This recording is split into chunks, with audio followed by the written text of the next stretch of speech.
Magkano kaya sahod na ano dito, sir? Kapitan? AB, ganun.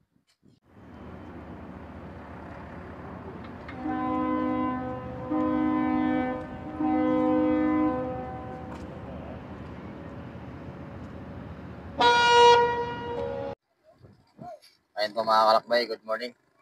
So, nandito tayo ngayon sa Lubang Teleport sa Mindoro. Ayan po. So, cancel po yung biyahe natin mga kalakbay, no? Dahil po medyo malakas yung hangin. May gale warning po, no? Kaya di tayo pinayagan ng Coast Guard na bumabiyahe muna. So, for safety first na rin, no? So, ngayon mga kalakbay, pupunta tayo sa Bards. Ayun, pupunta natin mga kalakbay, no? Ayan po. Let's do this mga kalakbay. A few minutes later. Ayan mga kalakbay, so nandito tayo sa Bards.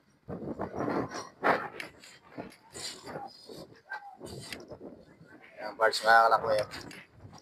Nawang.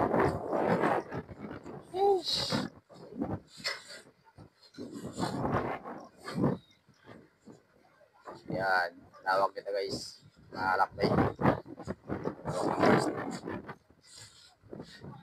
So, shoutout sa ating mga mahal na kapitan dito, all crew sa State Center sa isang Bards. Ayan, pinayagan tayo umapak sa kanilang barko.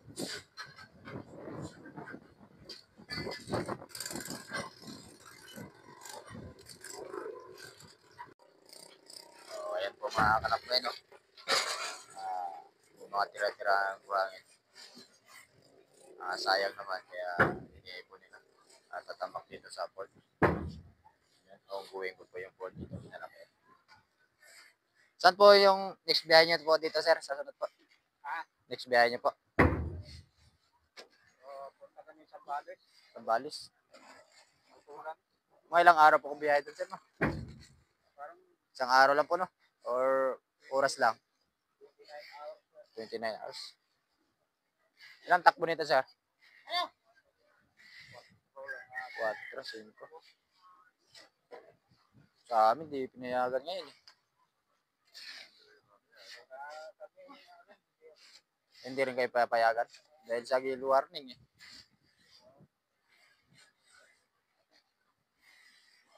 Dami pa nito.